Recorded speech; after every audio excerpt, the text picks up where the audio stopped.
אנחנו עושים את הפרקים המעניינים, מדברים עלינו כרגיל. כרגיל.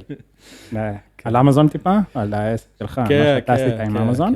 כן, אני חושב שזה סגר לדבר על זה. איזה case study ממש מעניין, מה שפתחת כאן, הניסיון שיש לך עם מפעלים. למה בכלל התחלת עם זה? כאן קצת רקע. אז כן, אני חושב שבתור, כמו כל ישראלי, בשלב כזו או אחר אתה שוקל להתחיל להתעסק באי-קומרס. ואם מישהו שוקל להתעסק באי-קומרס, סין זה אחת בעצם מהתחנות בדרך. תמיד חובה ותמיד אתה עוצר שם, ותמיד אתה מייצר שם, או שאתה מייבא שירותים. אז בעצם כבר גרתי בסין תקופה די ארוכה.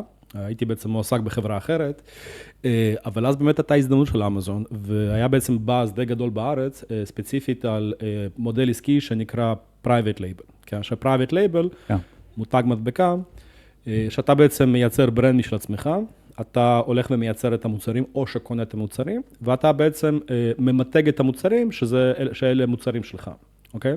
ואז עם המוצר הזה, אתה הולך לאמזון, ואז בעצם אתה מוכר את המוצר, אוקיי? כן. כן, אבל אני חושב שפשוט באותם השנים היו כמה שינויים מאוד משמעותיים באמזון, ואחד מהדברים הגדולים היה באמת מה שנקרא FBA, שזה Fulfilled by Amazon, שזה בעצם מאפשר לסוחרים את האופציה, לבוא ולשלוח סחורה מהיצרן שלהם ישירות למחסנים באמזון, ובמחסנים באמזון בעצם הם מאחסנים לך את הסחורה. זאת אומרת, אתה לא צריך לגעת בכלום, אתה ישר הולך למפעל או ליצרן, ושולח, נותן להם פשוט את הכתובת של אמזון, את המחסנים של אמזון. אנחנו נדבר על זה עוד טיפה, אבל בגדול כן. יש לך בעצם, יש לך חנות באמזון, אתה הקמת חנות סוחר באמזון, אתה אחרי זה הקמת FBA, אתה שולח את הסחורה מסין, הם מקבלים את זה, ובפועל אמזון עצמם עושים לך את ה-fulfillment, את ה-delivery, וחוץ מה-delivery הם עושים לך גם את השירות לקוחות על המוצר. after sale, זאת אומרת, כאילו, החלפות, תיקונים לא, אבל החלפות. תיקונים, יש משהו דומה לזה, אבל לא בדיוק. זאת אומרת, אם יש איזשהו דפקה במוצר, מחזירים לך לקוחות, מחזירים לך חזרה את המוצר, זאת אומרת, אם המוצר הוא באיכות סבירה והוא לא נפגע לצורך העניין, אז הם מחזירים את זה חזרה לסייקל. אבל אם יש פגיעה במוצר, אז זה פשוט יורד לך מהמלאי. אז באמת נפתחה האופציה הזאת של אמזון FBA, ובתור מישהו שמאוד אוהב את עולם האי-קומרס, ואוהב באמת לתת, אתה יודע, לתת ערך ללקוחות הקצה שאתה עובד איתם, זה באמת עשה הרבה מאוד היגיון. וכמו שדיברנו, סין זה פשוט חלק מאוד משמעותי משרשרת הספקה, כשאנחנו מדברים על עולם האי-קומרס, כן? אז אמרתי, אוקיי, אני בסין, יש פה יותר תחרותי ענק, למה לא באמת? אתה שומע מאנשים אחרים שמתעסקים עם זה, אתה שומע מזרים אחרים שעושים את זה, גם מסינים שעושים את זה, ואז באמת התחיל להתגלגל העניין הזה. אז בזמנו לא היו הרבה סינים באמזון, או שכן, תמיד היה נוכחות. אני זוכר באי-ביי היו הרבה. כן, כן. אז תמיד הייתה את הנישה של סוחרים סינים, ותמיד, זה קצת השתנה לאחרונה, אבל תמיד בעצם היה את הפרספשן הזה, שסוחרים סינים זה תמונות שלא נראות טוב, מוצרים שהם זול זול זול, לרוב שהם unbranded products, מוצרים שהם, מה שאתה חושב על אלי אקספרס, זה מוצרים סינים. זאת אומרת, אתה לא חושב איכות וסינים באותה משוואה. מן הסתם זה השתנה משמעותית מאז, אבל בדיוק. אז בעצם באותה תקופה זה באמת לא היה חלק מהמשוואה. והיו סוחרים סינים, גם חשוב לציין בזה שהסוחרים הסינים, גיאוגרפית, הם ממוקמים לרוב בדרום סין.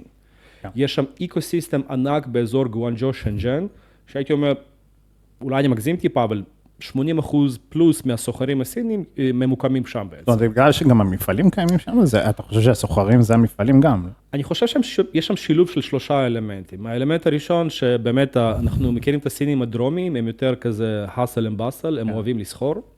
באמת אני חושב שהמנטלית היא קצת יותר בוא נקנה, נמכור. דבר מספר 2, באמת הרבה מהמפעלים ממוקמים שם. אנחנו גם נעשה אחד מהפרקים מכמה חברות ישראליות שיש להם משרדים שם. אבל במקביל לזה, יש להם גם את הפורטס, את המקומות שבעצם מוצאים את השילוח. ולפי דעתי קנטון, טוב, היסטורית קנטון, צעידה אחורה היסטורית, קנטון היה בעצם המקום היחידי בסין שהיה פתוח למסחר עם העולם בחוץ. זאת אומרת, היה מערכת הקנטונים הסינית, אז שם באמת היה את זה. אז זה נשאר משם, אתה אומר, נשאר מהתקופה הזו. באיזשהו מקום, כאילו שילוב של האלמנטים האלה, באמת אפשר להרבה מהסינים שם להמשיך ולהתעסק בזה גם היום.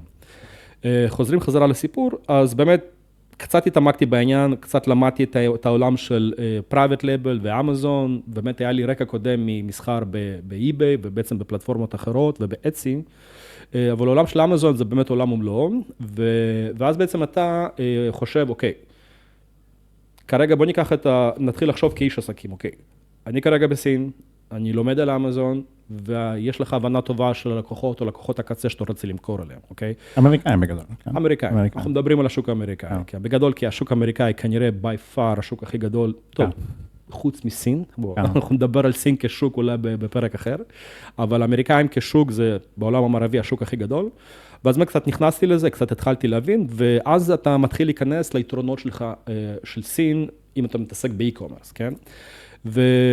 ומאיפה מגיע יתרון? אז מה היתרונות? כן, אז בוא נגיד, עשית את המחקר שלך, אתה התחלת בערך להבין מה אתה רוצה למכור, לאיזה סוג של מוצר. שזה גם עולם לא כל המחקר והכל. הייתי אומר, כל שלב באמזון, אפילו לפתוח חשבון באמזון, זה עולם ומלואו.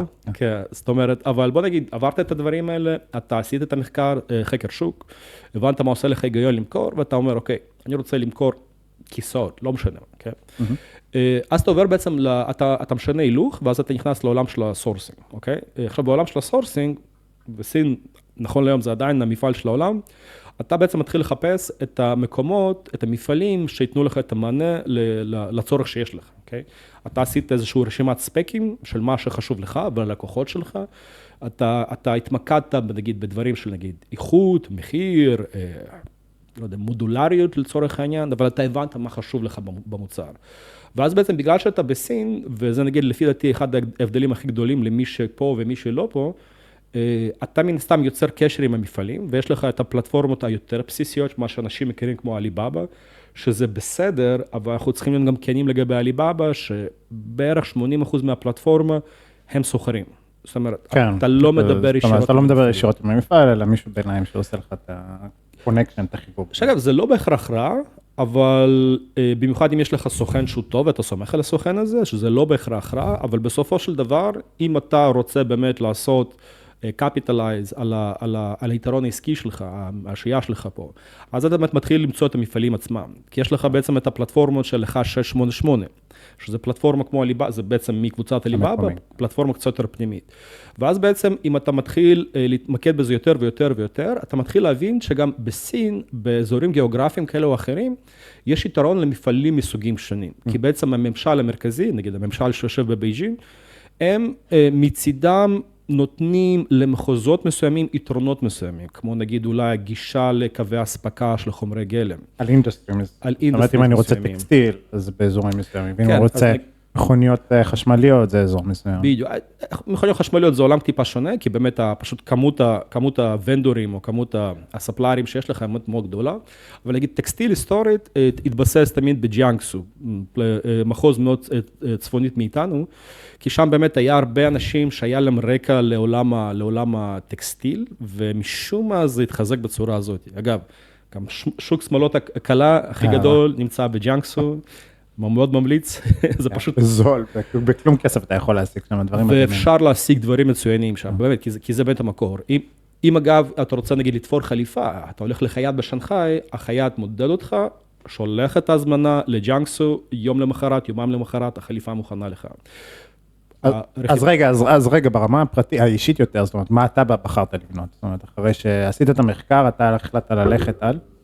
כן, אני בעצם לקחתי מוצר שהוא ממוקד יותר לילדים, במוצר שהוא בעצם עשוי מעץ, עשוי מאוק, סליחה, מפיינווד, ובאמת בגלל שזה סוג מסוים של מוצר, ויש איזשהו, אני לא אכנס לי יותר מדי למוצר עצמו, אבל היה איזשהו יתרון להתמקד באזור אחר. אז נגיד, האזור שאני התמקדתי בו זה אזור ונג'ו, שזה אגב דרומית משנגחאי, והיה להם באמת ריכוז מאוד גדול של מפעלים שם. אז מה בעצם התהליך שהתבצע? שמה, שמתעסקים בעץ? כן, לרוב אם אתה רוצה לעשות דברים שהם קשורים יותר לעץ, ונגיד לדברים, נגיד, consumable goods שהם קשורים יותר לעץ, המחוז הזה, זה עדיין ג'וג'יאנג, נכון? זה עדיין ג'וג'יאנג, אבל המחוז הזה הוא קצת יותר נפוץ בזה. זאת אומרת, יש שם ריכוז מאוד גדול של מפעלים. אגב, עוד סייד נוט קטן מאוד, ואנחנו תמיד חושבים על זה, כשאנחנו בתור ישראלים שגרים בסין, שנגיד, אם ישראלי פותח ברחוב חנות לנעליים, והולך לו, וישראלי אחר יראה את החנות, מה הוא ינסה למכור? הוא ינסה למכור גרביים. וישראלי אחר או יהודי אחר ינסה למכור שרוכים או מכנסיים. אם סיני רואה... תן לי לנחש את התשובה, פה יפתחו מפעל עץ. בדיוק, אם סיני רואה שיש חנות של נעליים שהולכת, אז יהיו עוד 50 חנויות של נעליים ליד זה, שפשוט מוכרות את אותם נעליים, ללא דיפרנציאשן, וזה צורת המחשבה. בדיוק, זה כמו הקפה שעכשיו שתהיה, זה קפה ליד קפה ליד קפה.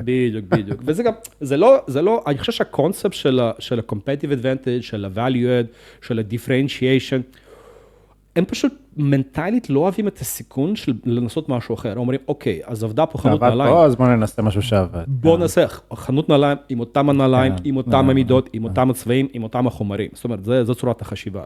אז אני חושב שבאיזשהו מקום, יכול להיות שגם באזור הזה של ג'רג'יאנג, מישהו אלה בזמנו פתח מפעל שעבד עם עץ, ומישהו אחר ראה שהמפעל עובד. אח שלו, חבר שלו, דודה שלו, וכולם התחילו לפתוח מפעל עץ. בדיוק, וזה בעצם מתחיל להפוך לסוג של hub, אוקיי? איך מצאת את המפעל? אז באמת עשינו סריקה, מצאנו באמת דרך הרבה מאוד ריסורסים שונים, עשינו רשימות שלמות של מפעלים, עשינו קרוס רפרנס עם מאגרי מידע בסין, שזה אכן מפעלים אמיתיים, וזה לא מפעלים קקמייקה, או סוכנים בעצם שהביאו לנו את זה. ואז בעצם אתה באמת יוצר קשר עם כל המפעלים האלה, אתה בודק לפי הדברים שחשובים לך. הייתי ממש ממליץ, אם אתם עובדים עם אנשים או מפעלים חדשים, מן הסתם ה-response time, מן הסתם התגובות עליהם באתרים הסיניים, זה 1688, אם זה אליבאבא. זה אמין?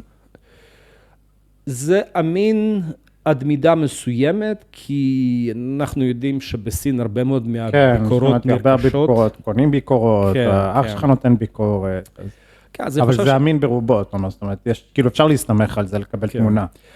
אני חושב שאנחנו דיברנו על זה בגדול, אבל הדרך הכי טובה להתחיל לעבוד עם מפעל, זה מישהו מביא לך את הרפרנס. זאת אומרת, מישהו מביא לך את האינטרודקשן, מישהו עושה לך את הגוונשי, את ההיכרות עם המפעל, שזה בעצם בעדיפות מספר 1. עדיפות מספר 2 זה באמת לנסות לייצר תמונה מאוד מקיפה על המפעל שאתה רוצה לעבוד איתו. וגם בגדול, גם ברגע שאתה מתחיל, אם אנחנו מסתכלים על זה כאיזשהו משפך, פאנל, אתה מנסה לחשוב, אוקיי, מה כל המפעלים שמצאת, אתה עושה דיו דיליג'נס עליהם, בסופו של דבר אתה מוצא נגיד 5 מפעלים. אבל למה בגדול? זאת אומרת, יש באמת הבדלי איכות בין מפעל למפעל? כן, כי תחשוב בגדול, הרבה מהמקרים, יכול להיות שהמפעל הוא מפעל מאוד רלוונטי, אבל יכול להיות שה-MOQ שאתה מעוניין, הוא גבוה מדי.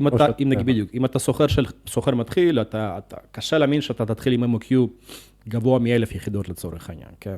והרבה מהמפעלים יותר מבוססים, הם לא ממש אפילו יטרחו לענות על האימייל, אם זה ה-MOQ שלך. רוב התשובות יהיו אוקיי. מה המספרים שאתה רוצה להתחיל לעבוד איתם? ואז באמת יש גם רמות שונות של מפעלים, מבחינת באיזה שלב פיתוח הם. זה דבר מספר 1, כן. דבר מספר 2, האיכות שאתה תקבל פר מפעל, היא תהיה מאוד שונה. אתה יכול לשלוח את התמונות, את אותו הסמפל לכל מפעל, אני רוצה את זה, ואתה אומר להם, אוקיי, תייצרו לי בבקשה את המוצר הזה, ותשלחו לי את הדוגמית חזרה אליי, ואתה תקבל איכות מאוד שונה מכל אחד מהם. זאת אומרת, ומן הסתם גם אלמנט של מחיר, וגם אלמנט מאוד חשוב, שלא מדברים על זה מספיק, שזה באמת ה-delivery time, ה-lead time. זאת אומרת, אני כרגע שמתי הזמנה, כמה זמן? מתי הם יכולים לממש את זה? זה באמת אחד היתרונות שיש לאנשים שגרים פה, או לצורך עניין מי שגר בחו"ל, יכול לקחת חברות סורסינג, שיכולות לעשות לו בדיוק את הדברים האלה, מחקר, לבדוק איזה מפעלים. בדיוק. ותחשוב שבגדול גם אחד היתרונות כנראה הכי בולטים להיות פה, שאתה יכול פשוט לקפוץ עליהם. זה מה שעשית. אתה לוקח רכבת מהירה, אתה קופץ עליהם, כן. אבל אני טיפה קופץ בשלבים, מתי אני אחזור רגע. אז אני התמקדתי בסופו של דבר על 3 מפעלים, אני מאוד אהבתי את מה שהם מבחינת מחיר, מבחינת תקשורת, מבחינת ה-due diligence שעשינו על המפעל, ואני בעצם שלחתי להם בקשה, אוקיי, זה המוצר שאני מעוניין לבצע, אתה שולח להם את התרשים, אתה אומר להם, אוקיי חבר'ה, תשלחו לי בבקשה סמפל, ואני מצפה, כאילו, ככל שתשלחו לי את הסמפל מהר יותר, ככה אני יודע שאני אוכל להתקדם איתכם מהר יותר. אז אתה בעצם מייצר את האינסנטיב, אתה אומר בצורה די כנה, כאילו, אתם אחד ממפעלים שאנחנו שוקלים לעבוד איתם, ואחד מהמשפטים שבבקשה תזכרו את זה בכל פעם שאתם עושים עסקים סינים, אני מחפש לעשות עסקים לטווח ארוך. אני מחפש לבנות מערכת יחסים. אני רוצה לגדול איתכם ביחד. הם רוצים לראות שזה לא חד פעמי. הם רוצים לראות שזה לא חד פעמי. הם מבחינתם גם יביאו לך הנחות מאוד משמעותיות, אם הם יחשבו או יראו את הפוטנציאל בך. גם צורת התקשורת, גם הצורה שבה אתה עובד, מסמלים בעצם למפעל, אם זה מישהו רציני, או אם זה מישהו שמע שאפשר לפתוח חנות באמזון ולעשות פרייבט לייבל, וכנראה הבן אדם אולי לא יקיים עוד כמה חודשים. אז התקדמנו, שלחתי בקשה בעצם לכל אחד מהמפעלים, לקבל את הסאמפל, אחד מהמפעלים אמר כן, כן, אף פעם לא קיבלתי את הסאמפל מהם, מן הסתם. גם זה קורה. דגל קורה המון. שני המפעלים האחרים, קיבלתי מהם סאמפלים שהם מספיק טובים, והרגשתי די בנוח, התקשורת הייתה טובה, אז באמת היה, בשלב הזה זה היה כבר ברמה של הטלת מטבע, אבל חשוב לציין שהשלב הזה, מהרגע שבו הבנתי, אוקיי, זה המוצר, אלו המפעלים שאני יכול לעבוד, והסמפל שנמצא אצלי ביד, זה תהליך שלקח אולי שבועיים, אולי 3 שבועות. וחשוב מאוד לציין שנגיד, אם אתה אבל זה לך כי אתה גר. זאת אומרת, אם זה היה back and forward, אם היית גר בחו"ל, זה היה משמעותית הרבה. בדיוק, וזה כנראה אחד היתרונות הכי בולטים, שיהיה לך נוכחות פה. למה בעצם? כי נגיד, אם אתה יושב במיימי, או שאתה יושב בתל אביב, ואתה כרגע אומר, אני רוצה את המוצר הזה, ואתה לא עבדת את המפעל, ואתה לא מכיר את המפעל, ואתה לפני שאתה שם MOQ של הזמנה של 1,000 יחידות, שאתה גם בתור סוחר, שנגיד לא נמצא, לא מרגיש את המוצר, אתה יכול להגיע למצב כזה, שאתה קונה מוצר, עשית הזמנה מהמפעל, המפעל שילח את זה למחסנים שלך בארצות הברית, הלקוח קנה ממך את המוצר, אתה שילמת את כל הכסף על המרקטינג, הלקוח קנה את המוצר, ויש דפקה במוצר. והפעם הראשונה שאתה יודע שיש בכלל דפקה, לא ברמה של ה-quality control אפילו, אלא ברמה של הדיזיין של הפרודוקט, פעם ראשונה שאתה יודע את זה, שאחרי שאתה שמת הרבה מאוד משאבים על זה, והלקוח קצה גילה לך על זה. אז בעצם במצב הזה, כל הברנד שלך יכול להימחק, וזה פשוט השקעה שלך על הפח. יש לי שאלה, יש הבדל אבל, וזה משהו שבאמת אני לא יודע, יש הבדל אבל אם זה מוצרים קיימים, כוסות, או כמו שאמרת, כיסאות, או דברים כאלה, לבין מוצר אמיתי שאתה בונה מאפס. נכון? זאת אומרת, זה לא אותו דבר, לא על אותה משוואה. כי מוצרים שהם קיימים, אני רוצה את זה, זה קיים, אנחנו יודעים איך לעשות את זה. ומוצרים שאתה בונה, זה כנראה דיזיין, ואז יש לך ראונד טריפ של המשלוח, סמפלינג, לא תשנה לי פה. בדיוק. זה עבודה שונה, נכון? זאת אומרת, אם זה משהו שקיים כבר, אז הסיכון נמוך יותר, נכון? אני חייב להגיד משהו שאולי שמע קצת שנוי במחלוקת, אבל הסיכון הוא שונה, אבל הסיכון קיים בשני הדרכים, כמעט באותה מידה, כי בעצם, בוא נגיד, אנחנו הולכים על מוצר פשוט יותר, כוס. כוס ספל לשתיית קפה, לא יודע, נגיד, אתה מוזג לשם משהו חם, והכוס מחליף צבע. סתם, משהו גימיקי שיכול אולי למכור כפרייבט לייבל, כן? רמי כוסות לצורך העניין, כן? הבעיה היא כזאת היא שאם אתה לא קיבלת את הדוגמית הראשונה ביד, אם אתה לא וידאת שההזמנה בוצעה כפי שאתה רצית, אם אתה לא הלכת למפעל, או מישהו מטעמך הלך למפעל, ועשה בדיקה רנדומלית, ווידא שתהליך העבודה לא מתבצע כמו שצריך, יוביל בעצם לאותה התוצאה, כי התוצאה בסופית תהיה שלקוח הקצה מקבל את זה, והציפייה שלו למוצר ומה שהוא קיבל, אלה בעצם דברים שונים. זאת אומרת, הסיכון הוא אותו סיכון מבחינתך, אין הבדלים. בדיוק, כי הסיכון, במה זה בא לידי ביטוי? הזמן, הכסף, המשאבים, תשומת הלב שבזבזת על זה. כי בסופו של דבר, הלקוח הקצה שיקבל את זה, והמוצר לא יהיה טוב, ישאיר לך ביקורת של כוכב אחד, ואז בעצם זה יוביל לאותה התוצאה. אבל כן חשוב לי באמת לדייק פה בניואנס שאתה מדבר עליו, במיוחד אם כמות ה-iterations, העדכונים שיש על המוצר גבוהה יותר, אז ככה גם החשיבות עולה להיות קרוב יותר למפעל, או שיהיה לך boots on the ground במפעל, כן? כי אז בעצם אנחנו מגיעים למצב שבו, לצורך העניין, אתה רוצה לייצר מוצר אלקטרוני, ויש שם רכיבים אלקטרוניים, ויש שם איזשהו motherboard, ואתה רוצה לוודא שהתקשורת עובדת עם הרמקול, עם המצלמה, ופיפס לא עובד, ושם פיפס לא עובד. כי לא משנה, כל ביקורת שהם ישלחו לך מטעם המפעל, בסופו של דבר האינטרס שלהם זה להזיז סחורה.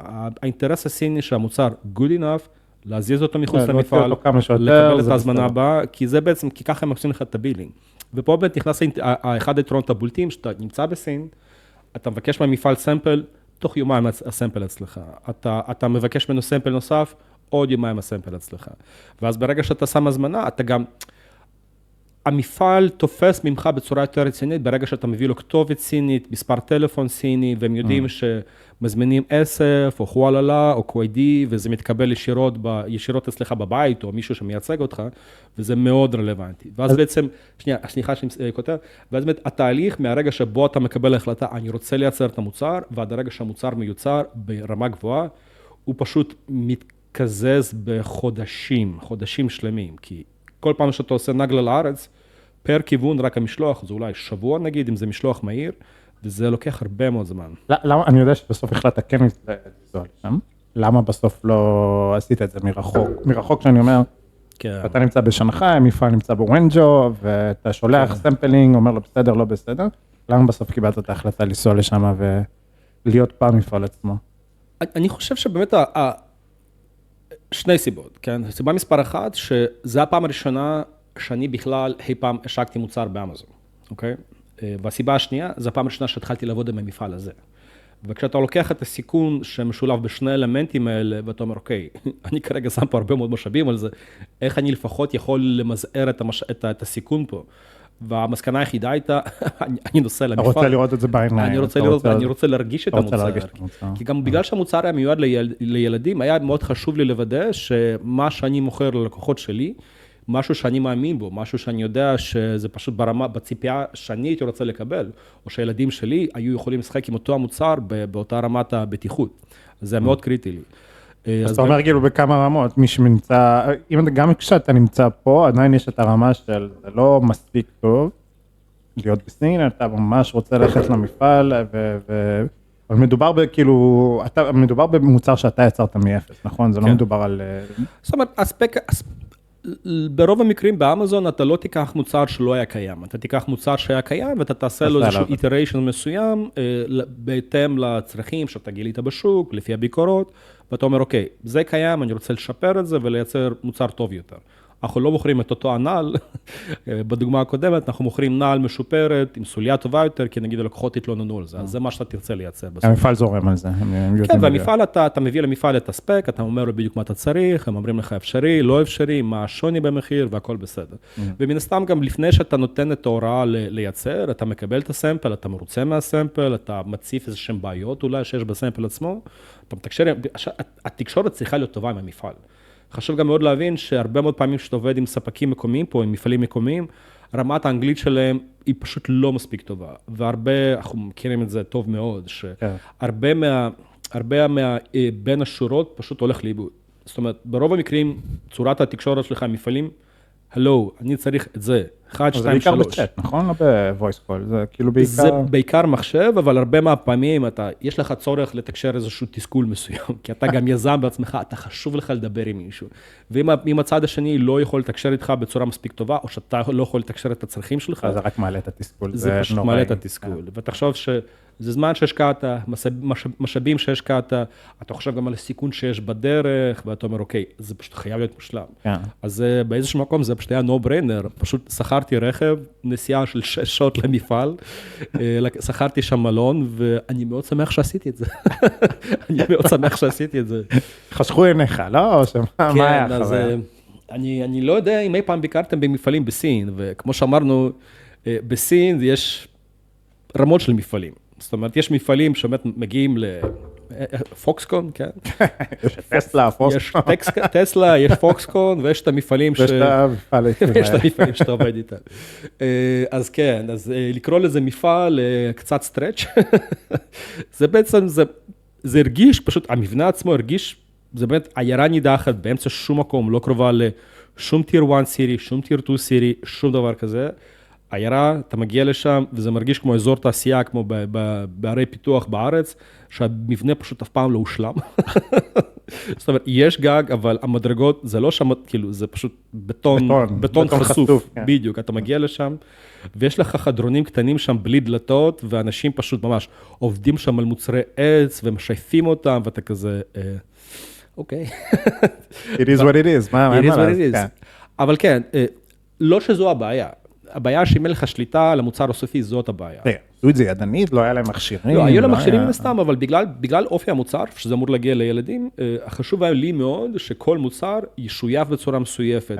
זאת אומרת, שלא יש שם איזשהם כאלה, הדברים האלה מעץ שקופצים לך, שאתה לא תקבל את זה. אז מאוד חשוב היה לי שזה כל הדברים האלה לא קיימים. אז ממש פשוט, אני אומר זה גם החלק של המעבדות, שנדבר על זה עוד רגע. בדיוק. זאת אומרת, זה כן עובר טסטים, זה כן עובר דברים. נכון. אבל אתה צריך לדאוג לזה, זאת אומרת, אתה ממש צריך להגיד לו, תראה, פה תשייף את זה בצורה הזו. אז אני אדבר איתך על מעבדות עוד רגע, אבל מה שחשוב היה לי, כי היה לי את הסמפל ביד, ואני מאוד אהבתי את הסמפל, וזה גם אחת הסיבות שהחלטתי להתקדם במפעל הספציפי הזה, אוקיי?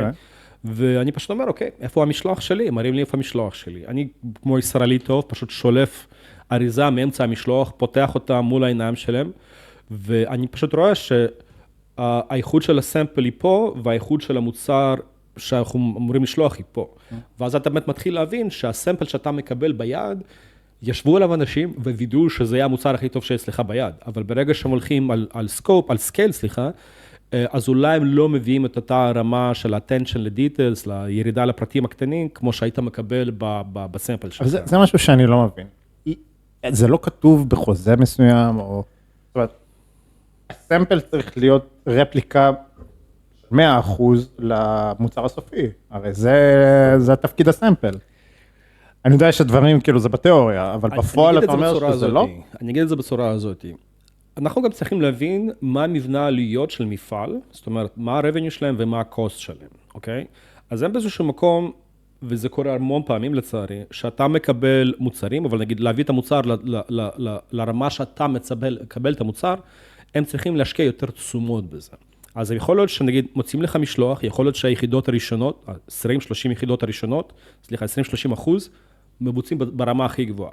אבל אז בעצם הרמה של יתר יחידות, הרמה פשוט נופלת. זה בגלל שהם מנסים לחסוך כסף. הם מנסים לחסוך בתשומות שלהם, הם חוסכים בכסף. הם נגיד, אם היה מישהו שאולי יושב ומשייף את זה, מוודא שאין שום שוונצים שיוצאים מהעץ עצמו, אז זה עולה כסף. זה עולה כסף לעשות את זה, זה עולה זמן. וזה משהו שחוזה לא יכול לסגור את הדבר הזה. כמה שאתה תוכל לנסה לסגור את זה בחוזה, זה לא יעזור. כאילו, חשוב להבין כאילו שיש דברים שאתה יכול לעשות מול המפעל, אבל בסופו של דבר זה ירד לרמה של לא, אבל זה good enough, כזה, תראה, זה מספיק טוב, ואתה אומר לו, לא, זה לא מספיק טוב, ואנחנו חוזרים למה שדיברנו מלכתחילה, שאתה מקבל מוצר מאלי אקספרס, הציפייה הראשונית שלך זה לא לאיכות גבוהה, הציפייה הראשונית זה למחיר נמוך, ואם אתה מבין שהרבה מהדברים, במיוחד באינדסטריז, שהם לא אולטרה סופיסטיקייטד, ושאין שם רגולציה גבוהה מדי, אז המקרים האלה קורים, ועוד בגלל זה חשוב מאוד להבין, מפעל שאתה עבד איתם לפני זה, שהם יודעים בדיוק מה הציפיות שלך. אבל בדיעבד אתה היית הולך למפעל אחר, כי אתה יודע שהם לא נותנים לך 100% מהאיכות, או שזה קורה, לא משנה לאיזה מפעל אתה תלך, זה יקרה. כן. אני אגיד לך בכנות, אני הייתי מרגיש יותר בנוח לעבוד עם המפעל הזה פעם נוספת. כי כבר חינכת אותם, מה שנקרא. כי אני סוג של פיתחתי את המערכת יחסים. הם יודעים שאני יכול להגיע, לצעוק ולפתוח כל אריזה. הם מבינים שזה הציפייה. הם גם מבינים שאם הם רוצים להמשיך לעבוד איתי, הם צריכים לעמוד בציפייה הזאת. ועכשיו, אם אני מתחיל עבודה עם מפעל חדש, אין לי איזושהי הבטחה שזה... זה פשוט להתחיל הכל מ-0. זה פשוט מתחיל הכל מ-0. בעצם כשהתחלת עם מפעל, למדת את צורת העבודה איתם. בדיוק. אתה יכול להתחיל למוצר הבא ולמוצר הבא ולמוצר הבא, כי אתה יודע כבר תהליכי העבודה, איכויות, הכל. הייתי גם אומר שאפילו אם זה מפעל שאני מכיר, או אם זה מפעל, נגיד שאתה הכרת לי, ואתה אומר, תקשיב, החבר'ה לא עובדים בצורה מאוד טובה, אני נכון להיום לא הייתי מרגיש בנוח לייצר באץ' ולא לעשות לי ביקורת. אני אדבר על מקרה, אני שניתי פעילוך, אני אדבר על מקרה עם לקוח שאנחנו עבדנו איתו, זה כבר שנים אחרי זה, שאני עובד עם לקוחות סינים ואני עוזר להם לצאת לשוק האמריקאי, גם כי באמת היכולות האלה נבנו, ועבדנו פה על מוצר שיש לו אופטיקה מסוימת, אוקיי? זה בעצם כוונת אדומה, ויש לו אופטיקה מסוימת וצריכה לעבוד בצורה מסוימת. והספק שלה, וזה בין לקוחה סינית, זאת אומרת, היא סינית מבייג'ין, יש לה את כל הקשרים בבייג'ין, היא מכירה את כל הזה, וזה קשרים שמגיעים, קשרים משפחתיים כמעט, קשרים שהיו לאבא שלה.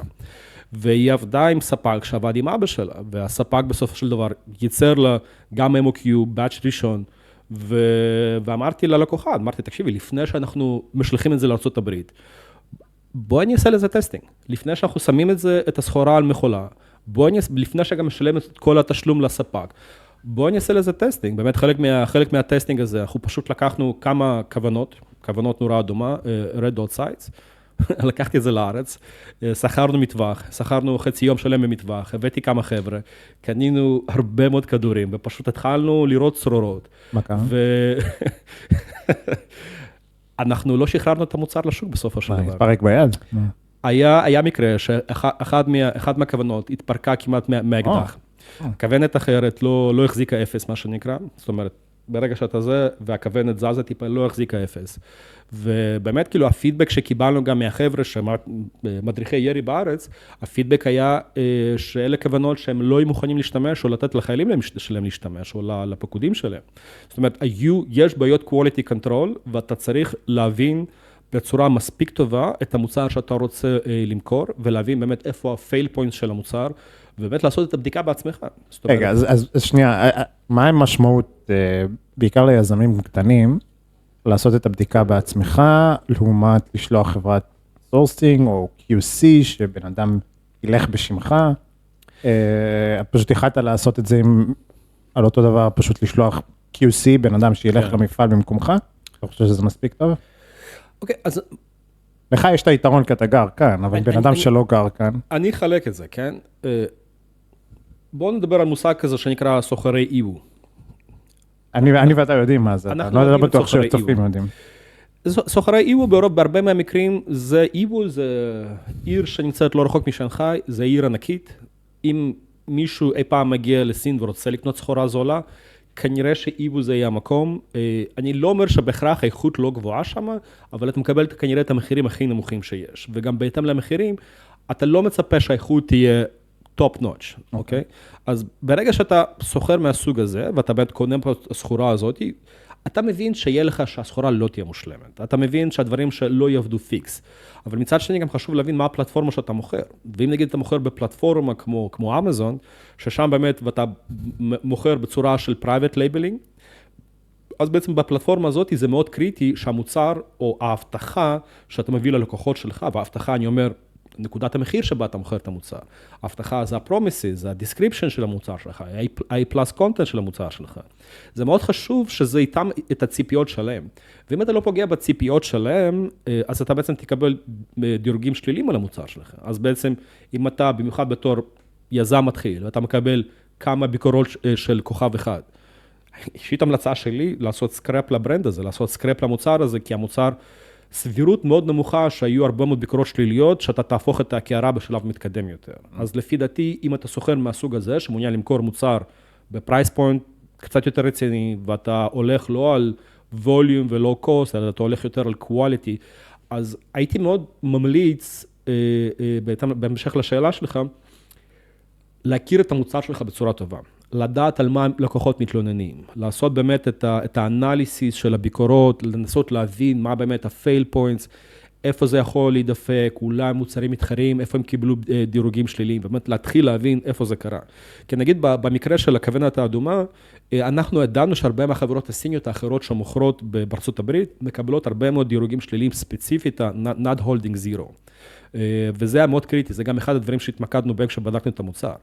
אז כן, לסוחרים חדשים, או לאנשים שמתחילים בזה, או אנשים שמתחילים קו חדש, הייתי ממליץ להכיר את המוצר בצורה מאוד טובה, כדי לדעת איפה יכולים להגיע ה-fail points, ואז באמת, מן הסתם, להגיע למפעל עם מישהו שדובר את השפה, זה כנראה אידיאל. זה לא מה, זה אידיאל. לא, אבל מישהו מטעם הבן אדם. QC אני חושב שזה מה. בדיוק, והאלטרנטיבה השנייה, זה באמת לדבר עם מישהו שעושה QC מטעמך, שמייצג את האינטרסים שלך, הולך למפעל. אבל גם בעניין של QC, של ה-Quality Control, אני חושב שיש עניין טיפה להתמקד בזה, ואולי תשתף, כי בת זוגתך מכירה טוב מאוד את העולם של QC, ותספר לה קצת את הסיפורים שיש לה מהיקום הזה. קודם כל זה דבר אחד שנתקלתי בו בהרבה ב-QC, אני לא יודע אם זה לכולם, אבל כן יש קטע כזה של הונגבאו, נכון? שמעת על זה? כן. הונגבאו, מעטפה אדומה. מעטפה אדומה, תחת השולחן. אז הרבה מהמקרים, מה שניסו לתת, היא לא QC פרופר, היא בעצם זאתי שאחראית על ה... אבל היא מייצגת חברה מאוד גדולה. היא מייצגת חברה של עשרות אלפי איש, אני לא אגיד את השם של החברה, אבל היא כן מייצגת חברה של עשרות אלפי איש. והרבה מהמקרים שהיא הולכת למפעל, יש להם אנטי-ברייברי. אז בעצם היא הולכת למפעל, המפעל נותן לה מתנות, או מציע לתת לה מתנות. כן. אני אומר לך מתנות, זה עשרות אלפי דולרים, כאילו זה יכול להגיע לתכשיטים וזה. תיקי גוצ'י. תיקי גוצ'י והכל, כי היא צריכה להגיד, המפעל הזה טוב. כן. ואצלם זה בסקל גדול, אז ברגע שהיא אומרת שזה טוב, מדובר על מיליונים, על עסקאות של מיליונים. אז זה קורה הרבה. אני שמעתי הרבה מקרים שעל QC שולחים, נותנים להם העדפה, אבל לא מדובר על הרבה כסף. זאת אומרת, כמה מאות שקלים, גג נגיד 1,000 מיליון, וה-QC אומר, הכל בסדר, אין בעיה, כותב את הריפורט, שולח לך. אז גם נראה לי ב-QC חשוב לעבוד עם מישהו שמכירים, מישהו שסומכים עליו. כן, מאוד קריטי, מאוד קריטי. גם לקבל הרבה פידבקים על התמונות, זאת אומרת, יש הרבה, אני יודע, back and forward, ריפורטים שהוא ממלא, תמונות שהוא יכול לשלוח לך. אני יודע שיש חברות QC שהן די אמינות ועושות את זה. זה עולם ומלואו, כאילו, ה-QC, יש אנשים שזה חברות שלמות שעושות רק את זה בסין. זה עולם ומלואו. כן, כן, בהחלט. חשוב גם לדעת שהרבה פעמים יש רצון לחסוך בעלויות ולקחת מישהו, כי חלק מהקוואט שמקבלים על QC לפעמים זה על ה-travel time. זאת אומרת, אם זה אתה נוסע לפרובינציה אחרת. מטוס, כן, טיסה, סליחה, טיסה או לינה וכאלה, וזה חלק מהקוואט שמקבלים בעצם. ברור. אז הרבה מהפעמים אנשים אומרים, אוקיי, בואו ניקח מישהו מקומי.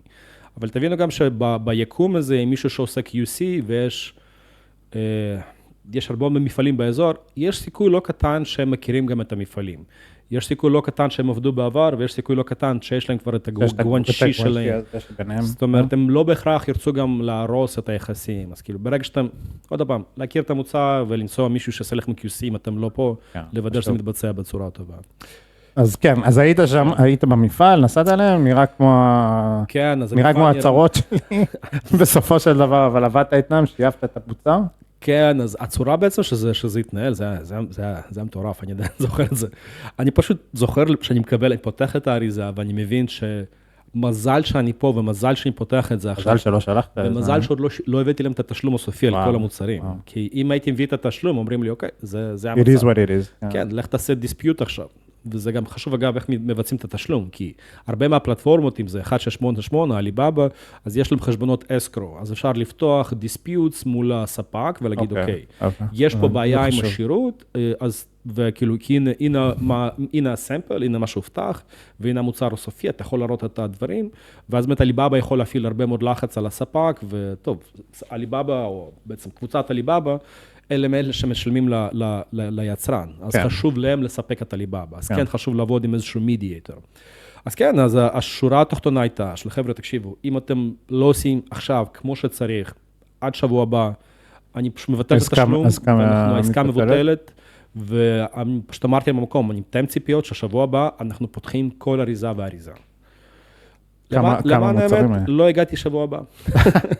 אבל בגלל תיאום ציפיות הזה, אני ידעתי שהכל יבוצע כמו שצריך, הם שלחו לי עוד כמה סמפלים, פשוט עשו לי וידאו על הכל, ואחרי שבית אני חושב שהיה איזשהו מקום שהם הבינו שזה בן אדם אמיתי שהם עובדים מולו, הם כזה, זה לא איזשהו לוואי שנמצא מחוץ לסין. שיהיה בסדר. כן, הם מבינים שעובדים מול בן אדם, ואני כזה מסביר להם, אני אומר, תגידו, אתם הייתם רוצים שהבת שלך תשחק עם הצעצוע הזה, היית סומכת להביא את זה לחברים של המשפחה שלכם, לא יודע, ואתה כאילו מייצר גם את הקשר האישי, והם מבינים שיש מישהו שעובד מולם. אז כן, אז אחרי שהעניין הזה נסגר, באמת זה עבד חלק, ועשיתי עם המפעל איזה עוד הזמנות, וגם באתי לבדוק פעם שנייה, ונגיד ככה, כמות ההערות שהיו לי היו פשוט מאוד קטנטנות, זה היו לגבי אולי... כאילו עולם אחר. עולם אחר לגמרי.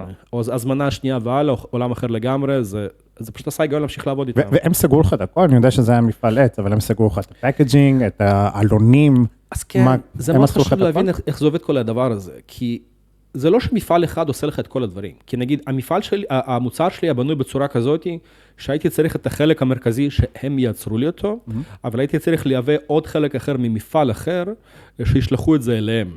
זאת אומרת, היה בעצם את המוצר המרכזי, היה צעצועים שהתלוו לזה, ובנוסף לזה היית צריך לשים אלון בפנים, והיית צריך לשים את זה בפאקג'ינג רלוונטי. אבל הם עשו לך את ההרכבה, זאת אומרת, המפעל העץ עשה לך את ההרכבה. הם שמו לך את זה בתוך אריזות, אתה מן הסתם צריך לשלוח להם את התיאום ציפיות, איך אתה רוצה שזה יתבצע, ואתה צריך לרד הרבה פעמים לרזולוציה של איך זה אפילו ישב, איך זה יתיישב בקופסה עצמה, ואיך זה יתיישב בקופסה הגדולה יותר, כי זה המוצר מעץ, והיה מאוד חשוב שזה לא יישבר. אז בעצם לשים חומרי אריזה בתוך האריזה של המוצר, ואז לשים את זה, איך לארוז את זה באריזה הגדולה יותר, כדי למקסם מקום. כל מפעל הוא מפעל הרכבה? זאת אומרת, אם אני הולך למפעל אלקטרוניקה, או אם אני הולך למפעל עץ. ברוב המקרים... אז כאילו אני יכול לחבר את המפעל של האריזות, ולמפעל של העלונים. ברוב המקרים, אני כן חושב שעושה גם להסתכל על זה כמו על לגו, כי אתה לוקח משהו שבנית שם, ומה שבנית פה, ואתה שולח את זה אליהם. כי עוד הפעם, כי איך המודל שלהם בנו? יש להם אנשים שהם סוחרים במקום, והם בעצם מחייבים אותך לפי שעות, פלוס אם יש איזה שהם מכונות שמשתמשים בהם. אז הם פשוט אומרים לך, אוקיי, אנחנו גם יכולים לעזור לך, אבל זה יעלה לך, לא יודע, עוד כמה יואנים. אנחנו נרכיב לך את הכל. זה מוצרים שהם מתחילים ומוסיפים לך לזה. ואז בעצם מה שקורה, שאתה לוקח את המפעל המרכזי שאתה עובד איתו, אתה מכניס לקבוצת וויצ'אט את הספק הנוסף, אתה ממש נותן להם הוראות, חבר'ה, אתם הולכים לקבל את זה בתאריך הזה והזה, תוכלו לשלב את זה, ואז השיחה פשוט מתקדמת בסינית, זו קבוצה, זה מתחילה לקבוצה של, התחיל בין 2 אנשים, אתה והספק, פתאום הספק הוסיף עוד איזה 3 אנשים מהצוות שלו, אז פתאום אתם קבוצה של 4 אנשים, הוספת את המפעל האחר, פתאום זו קבוצה של 10 אנשים, ואחרי זה, אחרי שזה כבר נסגר, אתה צריך לשלח את זה החוצה. ואגב, זה עוד ניואנס מאוד חשוב להבין אותו, שברגע שיצרן סיני משלח סחורה החוצה, אז הוא יכול להזדכות על VAT הרי. אז זה מאוד חשוב שזה גם יהיה חלק מה-negotiation tactic, כי הרבה פעמים זה 8% אם אני לא טועה, שמקבלים בחזרה מהמדינה. כן, זה חשוב. אז מי היצרן בעצם? זה אתה או המפעל? אז היצרן בסופו של דבר זה המפעל, זה לא תהיה אתה. כי אתה, כדי שאתה תהיה יצרן, אתה צריך בעצם להקים חברה פה. ושהחברה יהיה לה רשת שום פה, שיהיה לה מפעל פה, שיהיה לה כתובת פה.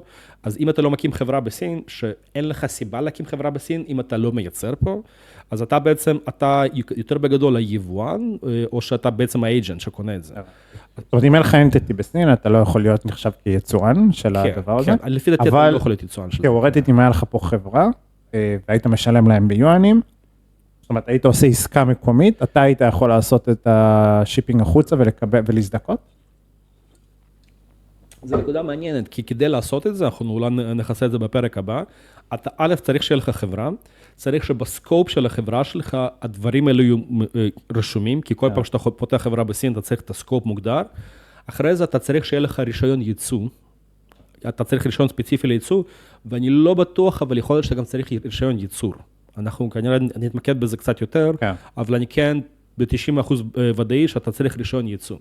ואז ברגע שיש לך את הרישיון, אז אתה בעצם יכול להזדכות על ה-VAT. אבל הנקודה הזאת מאוד מעניינת, כי בעצם ברגע שמנהלים את המשא ומתן עם המפעלים, חשוב מאוד הרבה פעמים לציין, אוקיי, אבל יש לו גם את ה-8% הזדכות. אז הרבה מהפעמים, הם אפילו ימכרו לך חלק מהמוצרים כמעט בקוסט, אבל כל עוד שהם יקחו את ה-8%. אז כאילו יש להם 8% פרופיט. שזה הרווח שלהם. כן, זה גם הרווח שלהם. אז זה גם יכול להיות נקודה מעניינת למשא ומתן כשהם מדברים עם ספק. אז אוקיי, זה המחיר הסופי. אז, ומה עם ה-8%? סתם. אני לא אומר שבהכרח יגלמו לך את זה, אבל אני פשוט אומר שזה קיים.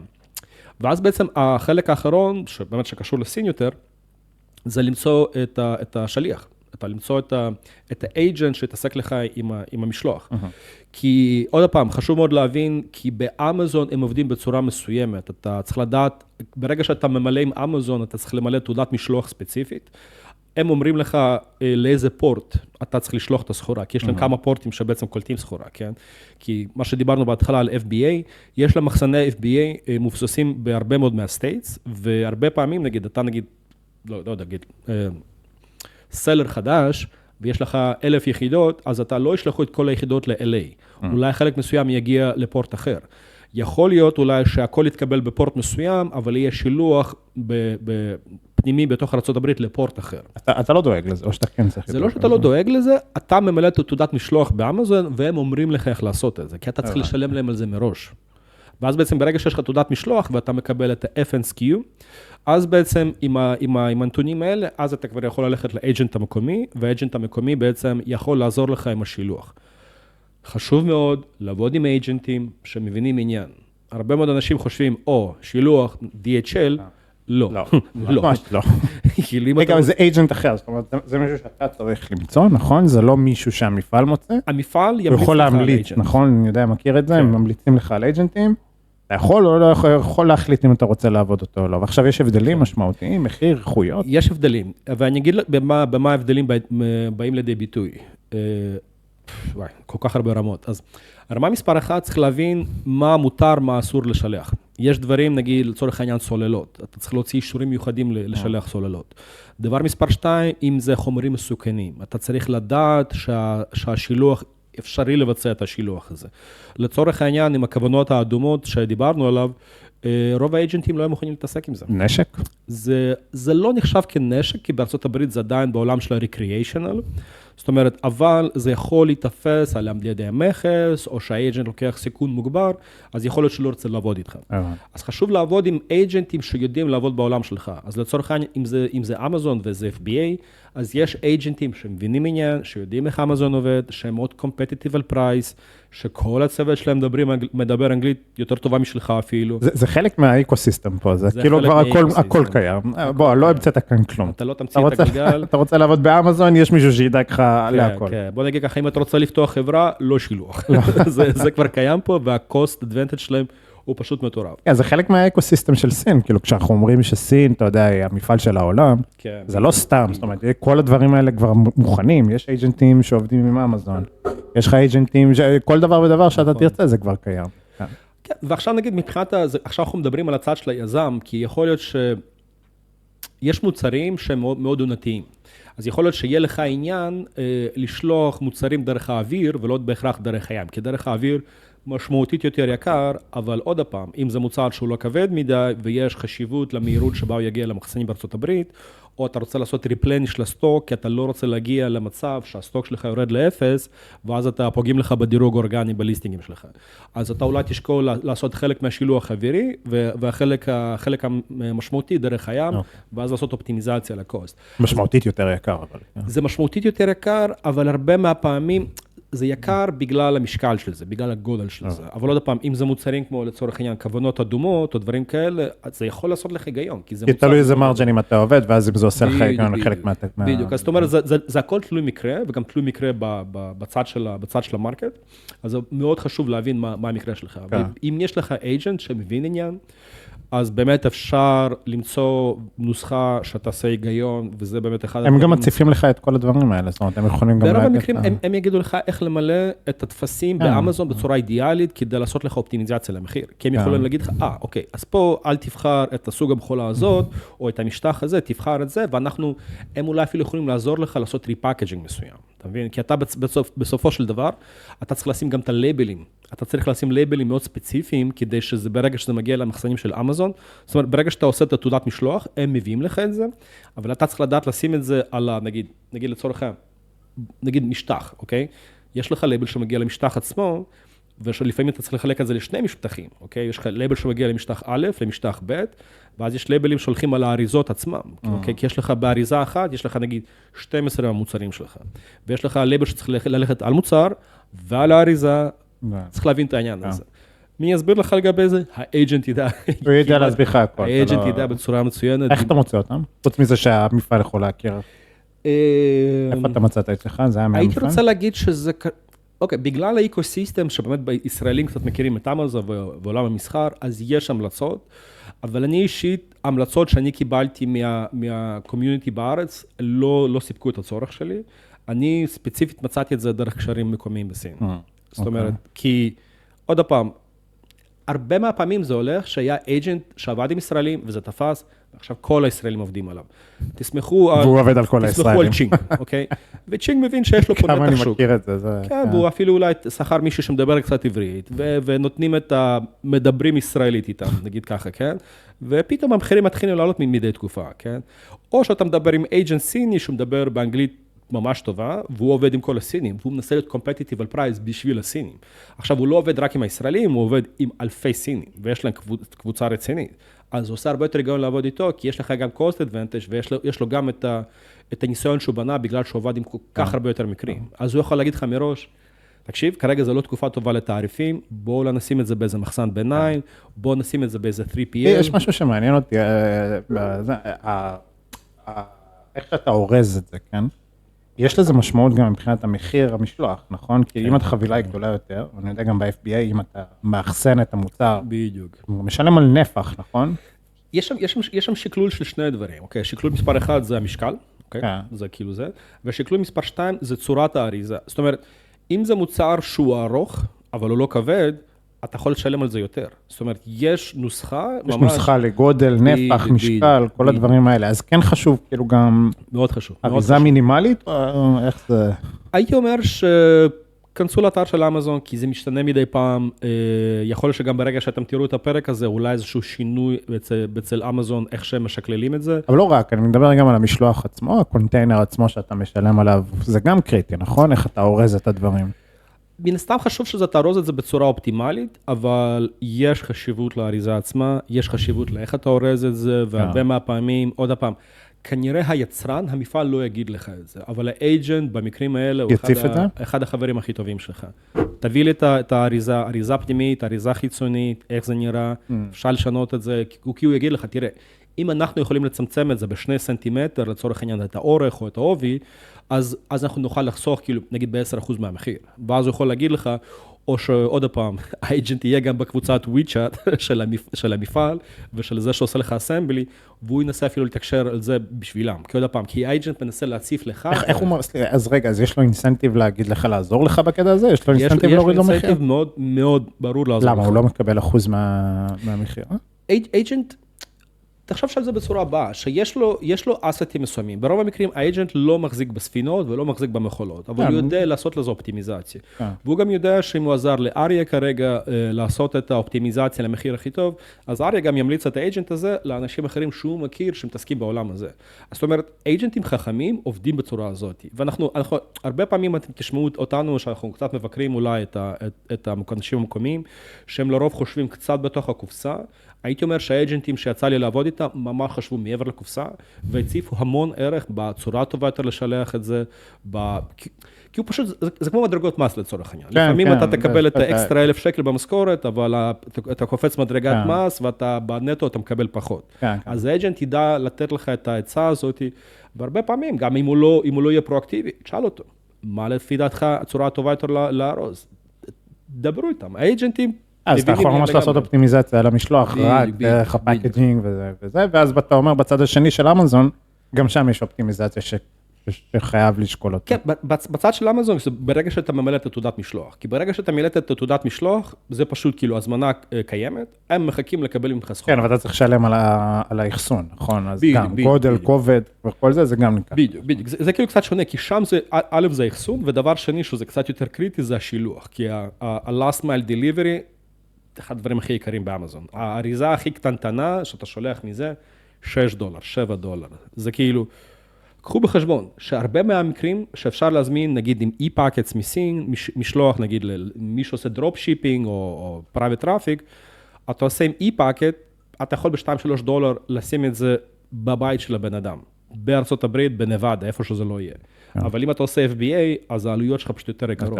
כי אתה בעצם משתמש בפדקסים שלהם, בפולפילמנט של אמזון, בעצם בדברים האלה. בדיוק. תגיד, אז אוקיי, אז דיברנו על זה שזה מגיע לאמזון, לך קרא את המקרה שאמרו לך, לא טוב, נכון? אמרו, תביא לנו רישיונות למעבדות בעצם.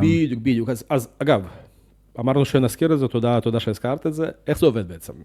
עוד פעם, סוחר מתחיל, לא מכיר מספיק טוב, אתה באמת, כמות הדברים שאתה יודע, וכמות הדברים שאתה לא יודע, פשוט אבנורמלית שונה. זאת אומרת, זה איפה שאתה צובר את הניסיון, והסוחרים החכמים נסו לצבור ניסיון ממישהו אחר, אבל כולנו יודעים שבסופו של דבר אתה תתקל בזה. אז בעצם אתה פותח מוצר, אתה פותח את ה-SKU שאתה רוצה למכור, את האסים, אתה מייצר את המוצר, אתה מכניס אותו לקטגוריות, וברוב המקרים, ברוב המוחלט של המקרים, ברגע שאתה ייצרת את המוצר, אתה שמת את הטייטלים, את התמונות, אתה אומר, וואלה, אני מוכן למכור, אתה מקבל פרומפט, Amazon System Notification, אגב, אתה מוכר בקטגוריה XYZ, איפה רישיונות 1, 2, 3, 4. ואז אתה אומר, מה? רישיונות 1, 2, 3, 4? אבל לא ידעתי, אבל לא אמרו לי, אבל שתו לי. ואז אתה מתחיל להתרוצץ ולסגור רישיונות. החדשות הטובות הן שזה כל כך פשוט. כסף. זה פשוט כסף. אתה שולח הודעה בקבוצה, חבר'ה, אנחנו צריכים את רישיון 1, 2, 3, והיצרנים הסינים מכירים טוב מאוד את כל הרישיונות. והם אומרים לך, אוקיי, אין בעיה, אתה תקבל את זה, ואני בראש שלי חושב, מה, אנחנו צריכים לייצר עוד יחידות כדי לשלוח את זה למעבדה, ואז המעבדה תעשה את זה. פשוט אומרים לך בצורה הכי פשוטה, זה המחיר, 2,000 יואן, מה שזה לא יהיה, אתה מקבל את הרישיונות תוך יומיים. כן. זאת אומרת, זה מאוד פשוט. אנחנו עכשיו היה לנו מקרה שעזרנו, אגב, לעוד לקוח סיני, למכור באמזון גרמניה. באמזון גרמניה זה עולם ומלואו. כי שם אתה צריך שיהיה לך מסמך מהגרמנים, לא מהסינים, מהגרמנים, שיש לך פינוי זבל, או שיש לך פינוי פסולת מסוימת. אתה צריך רישיון לזה. ואתה לא רק שאתה עושה רישיון, זה לא שאתה משלם למישהו כסף, אתה מקבל את המסמך, אתה לוקח agency, וה-agency עוזרת לך לעשות apply לרישיונות האלה, ואז בעצם, וזה לוקח כמה חודשים עד שאתה מקבל את הרישיונות, ואז שאתה יכול להתחיל למכור באמזון גרמניה לצורך העניין. אתה מדבר על רישיונות, זה לא תקנים של, נכון? זה לא מכון תקנים, אבל אם זה מכון תקנים, אז זה צריך לעבור מכון תקנים וטסטים בישראל או באותה מדינה. פה אתה מדבר על בקרת איכות, סוג של, נכון? נפילה של מטר, נפילה של 2 מטר. חשוב לציין מה שכרגע אמרת, כי כרגע, בוא נפריד את זה, נגיד נפילה של מטר או 2 מטר, זה משהו שאם אתה עובד עם אמזון, אז אמזון הם בפועל אלה שאתה צריך להראות להם שיש לך את הדבר הזה. שקיבלת את הרישיון, לא את הרישיון, שקיבלת את הגושפנקה, שהאריזה שלך לא תישבר אם זה ייפול בגודל הזה. אבל דברים אחרים, כמו לצורך העניין, אם אתה משלח סוללות, אפילו סוללות פשוטות של ה-CR2032, עגולות, ה-button cells. אם אתה משלח את זה מהמוצר, אתה צריך שיהיה לך רישיון, אתה צריך לראות את התעודות של המפעל שייצר את הסוללה הספציפית הזאת שלך. אתה צריך שעל המוצר שלך יהיה לך מדבקות ספציפית איפה הסוללה נמצאת, ו-hazardous control, ואתה צריך שיהיה לך גם על המוצר וגם על האריזה, ובנוסף לזה, החוקים האלה גם משתנים בצורה די דחופה. אז המלצה שלי אליכם, מתחילים למכור משהו באמזון, לפני שאתם מסיימים בכלל את הייצור, תפתחו את הליסטינג באמזון בפלטפורמה. יש לכם חשבון סלר. תפתחו את הליסטינג שאתם רוצים למכור. אתם תקבלו את הנוטיפיקיישנים באמזון. בכל מקרה אתה תקבל את זה, ולכל קטגורי יש משהו אחר. אתה פשוט בחרת ילדים, אז כנראה שיש יותר. כן, כן. נכון. מן הסתם יש קטגוריות שזה כמעט ואין שם כלום. כאילו לפי דעתי, נגיד כל מיני כלי בית, כלי מטבח, או לא יודע, כמעט ואין שם כלום. אבל אם זה אלקטרוניקה, אם זה משהו שעובד עם ילדים, אם זה משהו של מאכל, והרישיונות עולים, וגם באמזון, יש להם רשימה שלמה של מעבדות שהן מאושרות לקבל את המסמכים האלה מסין, שהן מאושרות לעשות את התקן. אבל סין כמו סין, גם לזה יש דרך, הם מכירים כולם שם, ואתה תקבל את מה שאתה צריך. והרישיונות הם על המוצר, נכון? הם לא של המפעל, או שגם וגם, זאת אומרת, יש... לרוב זה על המוצר. על המוצר, יש רישיונות גם של מפעל, כן? לצורך העניין עם הסוללות, אתה צריך את הרישיון של המפעל, והרישיון צריך להיות בתוקף, אבל לרוב אתה צריך על המוצר עצמו, שהמוצר שלך עבר את הבדיקות האלה. זאת אומרת, אם אני לא נגיד לילדים, היה משהו אם אתה ממקד למחירה של ילדים מתחת לגיל מסוים, אתה צריך שלא יהיה שם רכיבים שהם swallowable, שהם לא יכולים להיחנק מהרכיבים האלה. אז הם צריכים לקחת את אחד מהמוצרים שלך ולוודא שאין שם את הדוגמאות האלה. שזה לא מתפרק לחלקים. שזה לא מתפרק, וזה לא שילד עכשיו יבלע משהו וסכנת חנק, מה שנקרא, כן. אז ברגע שסיימת עם המעבדות, עלית לאוויר, ואז איך זה נכנס לפרודקשן? זאת אומרת, אתה עכשיו יש לך את כל הפייפליין, מהרישיונות ועד כאילו בעצם איך שהם מייצרים את המוצר, אז אתה פשוט אומר להם, תביאו לי עוד 200 חתיכות, תביאו לי עוד 200 חתיכות. כל סייקל כזה, אתה אומר פשוט, והכל נעשה כבר בצורה אוטומטית. כן, אז בוא נפריד את זה לשני דברים, כן? יש לך את המוצר שאתה כבר השקת, עם המוצר שאתה השקת, אתה לא תוכל לעשות בו הרבה שינויים, כי אז אתה צריך לפתוח בעצם אסין חדש, כאילו מוצר חדש, כן? או וריאציה למוצר הקיימת, כן? אז נגיד במוצר שכבר השקת, נגיד במוצר שלי, אז אתה צריך לוודא שהדברים הבסיסיים, שאתה יודע, שאתה עושה את המרקטינג שלך, שאתה לא יכול ליצור קשר עם לקוחות, כי זה FBA כמעט ואין לך קשר ישיר עם הלקוח, אבל בפועל זה השלב שבו כל מה שאתה תכננת מתבצע, ואתה כאילו, אתה go to market, אתה כרגע יושב, נותן לדברים לזוז, נותן לדברים לזוז, מזיז את הבאג'טים שלך, למרקטינג באג'ט, בדיוק, ומתפלל. מתפלל, אבל אתה שולח, ואתה נמצא בקשר עם המפעל, ואז אתה אומר לו, נגמר לי המלאי, אתה מקבל כנראה, יש לך דשבורד באמזון, ואז אתה אומר למפעל, תביא לי עוד 200, וכבר בקטע הזה זה כבר נהיה רק הודעה ותשלום וזהו. בדיוק. זה בעצם הודעה, תשלום, עוד הפעם. הכל נהיה כבר, כאילו, כולם מכירים את כולם, הכל כבר נעשה. כן, מדי פעם גם QC, ואז בעצם נכנס ה-BD פה, אתה אומר, אוקיי, המוצר לא הלך, אתה, אוקיי, נקפל אותו, לא נוסיף מלאי, או שנתחזק אותו, לא נתחרה עכשיו עם מלאי. אבל אם אתה רואה שהכיוון הולך, אתה אומר, אוקיי, בוא נוסיף וריאציה, בוא נוסיף עוד מוצר. זה הלך. וזה בעצם אותו פייפליין, אותו מעגל שאתה עובר. אולי יש קומפלימנטרי, כי אז יש לך יתרונות לעבוד עם המפעל, ויש לך יתרונות לעבוד עם אותו אייג'נט. אתה יכול אולי עם האייג'נט לסגור על דילים טובים יותר, כי יש לך יותר ווליום שאתה שולח. עם המפעל יש לך אולי negotiation טכניק. אתה יכול לפתוח אולי line of credit עם המפעל. אם זה מפעל לצורך העניין שאתה מתחיל לעבוד איתו, אתה לא תקבל קרדיט מהמפעל. אבל אם זה מפעל שאתה רץ איתו, במיוחד כרגע עם הכלכלה בסין, אתה יכול להגיד להם שוטף פלוס 30. אולי אפילו אבל זה כבר שיש לך מערכת יחסים איתם, אתה לא יכול לבוא אליי מיום הראשון, תביא לי קרדיט עכשיו. כן, כי זה בדיוק סין, זה כאילו המערכת יחסים שאתה בונה עם הגורשי, בונה, מתחזק, לוקח אותם מדי פעם למסעדות, אם הם מבקרים את האזור שלך בשנגחאי, אומר להם שלום, שולח להם כרטיסי ברכה ל-Chinese New Year, אתה יודע, דברים כאלה. כן, הדברים שאנחנו מכירים. ה-relationship, בדיוק. אז תגיד, אם לסיום, אם היית צריך לעשות משהו קצת שונה, איך אתה חושב שהיית עושה את זה? אני אחדד את זה לשני רמות. רמה אחת, רמה אסטרטגית, ורמה שנייה טקטית. אז ברמה אסטרטגית, אני חושב שאני ספציפית אישית, הייתי אולי מתמקד על מוצר שאני יותר מתעניין בו. כי עוד הפעם, כי אם אתה חושב על זה מוצר לילדים, ואין לי ילדים, נכון לכרגע, כי אתה יכול להבין איך זה עובד, אבל זה קצת רחוק לך. ואתה גם, אולי יש לך פאשן מסוים למוצר, אולי, אבל לי אין באמת פאשן לילדים. הסיבה שבחרתי את המוצר הזה, כי בעצם הדאטה אמר לי לבחור את המוצר הזה. כי ראיתי שהפרופיטביליטי פשוט מצוין שם, כן? אז אני אולי במוצר הבא הייתי לוקח דברים שקצת יותר מעניינים אותי, שזה קצת יותר נופל יותר בתחומי העניין שלי. אבל זה ברמה אסטרטגית, כן? עכשיו, ברמה אופריישנל, אני חושב אין מנוס. במוצר הראשון, בכמה מוצרים הראשונים, יש עקומת למידה, אוקיי?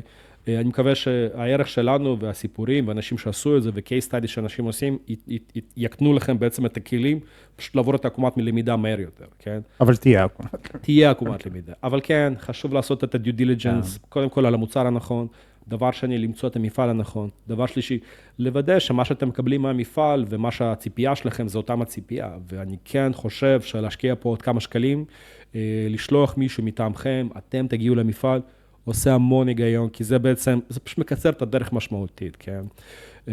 וזהו, ואני חושב זה היה מעניין מאוד.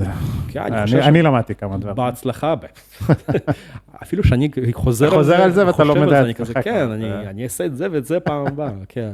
אבל כן, בהחלט, אישית, אולי כרגע עם העניין שהתעריפים כרגע צריך להבין מה טראמפ הולך לעשות, אבל נכון לכרגע, אגב, טיפ קטן, הסינים, יש להם פתרון גם לזה. הרבה מהסוחרים הסינים לא משלמים תעריפים. מה ששמעתי מסינים... מדינה אחרת? לא, הם לא עושים רישיפינג אפילו. הם שולחים למחסן שהוא לא של אמזון, כי אם זה אמזון כן יבקשו ממך את המסמכים שה-duty was paid, אבל הם שולחים למחסן צד שלישי, שהרבה פעמים מטופל על ידי בן דוד, או מישהו אחר, או חבר מהמשפחה, או חבר מהכפר על יד, ואז בעצם הסוג של המחסן אולי לוקח קצת ריסק על עצמו, שהם לא משלמים את ה-duty, אבל אז כאילו הם עושים fulfillment מה-3PL, מהמחסן צד שלישי. זאת אומרת, הם לוקחים את הסיכון שה-duty לא שולם. אבל אני מניח שהם זה סלרים גדולים, לא יכולים לעשות את זה. אבל small to mid, תשמע, התעריפים פשוט מאוד גבוהים. אז זה כן עושה את האינסנטיב בשבילם, לראות אם יש דרך להקם פינות, לצערי. טוב, מעניין. תשאירו לנו תגובות, יש שאלות. תגובות, שאלות. מענות, תודה רבה. מענות, תשמין, כלכלה.